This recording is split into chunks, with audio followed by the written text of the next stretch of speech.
David Clendon. Yeah, thank you, Mr Chair. It's interesting listening to this debate and reflecting on how closely it follows the submissions we heard at the Select Committee. We've heard from Mr Bakshi and others this magic figure of $7 keeps popping up. So at current demand, $500,000, $7, that's about $3.5 million we're arguing about here. In the context of the entire police budget, that is not a big amount of money. I don't for one moment believe broad enough and inclusive enough of what constitutes demand services. Think about things like search and rescue in time, which arguably it's not about offending, it's not about criminal investigations, it's not about prosecuting offences.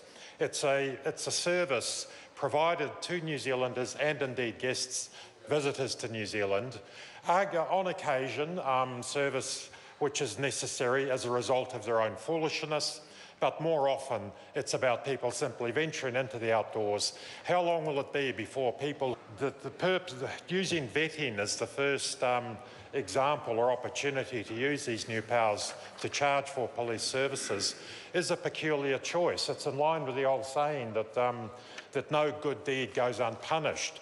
We have a large voluntary community sector in New Zealand. We have a lot of people who volunteer their time, their skills, their experience to work in all sorts of community organisations.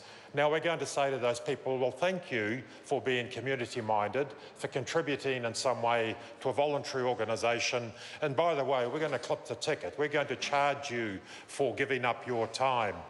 Must not forget as well that one vetting will not cover multiple organisations. If a person happens to volunteer for 2 or 3 organisations, working with children, working with elderly people, working in some way with vulnerable people, their ticket will be clipped on each occasion. For older people on fixed incomes, for young people with low incomes or students earning but still wanting to do some voluntary work. These are the people who are going to be hit. It's very peculiar politics, actually, to use vetting as the initial point of entry into this whole brave new world of charging for policing, which is and ought always to be a core public service and one which should be resourced properly. We've heard good news from the Minister recently. Apparently, we're to get some more police officers. Well, that's to be congratulated. 18 months late, 2 years ago, perhaps even, that most other people recognised, certainly the Police Association did, that the police force was overstretched, under-resourced, not least of all in rural areas. But this is not the solution to that. This is, I think most New Zealanders would much rather that we have a well-funded, well-resourced, taxpayer-funded police force rather than this privatisation by stealth. Using this piece of legislation with this very innocuous little $7 fee as an opening to a point where we will in future almost certainly see quite significant charges placed on people. We heard from the NGOs, we heard from the voluntary sector that this relatively small amount of money, the voluntary service providers are going to be very unwilling to say to their volunteers, by the way, you need to sign the cheque.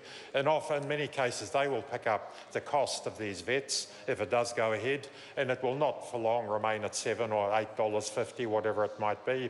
Inevitably, it will go up. So those hard-earned dollars, those hard-won dollars that the voluntary organisations appeal to philanthropists, to fundraising means, all of that, a lot of that money simply go into this money go-round to pay an invoice from a service that ought to be funded in the normal way through the public service vote.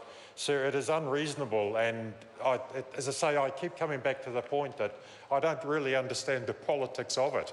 And Mr Farfoy touched on this, had the first target been concert promoters or large sports events where there is a commercial interest, you could almost understand that. Thank you, Mr Chair.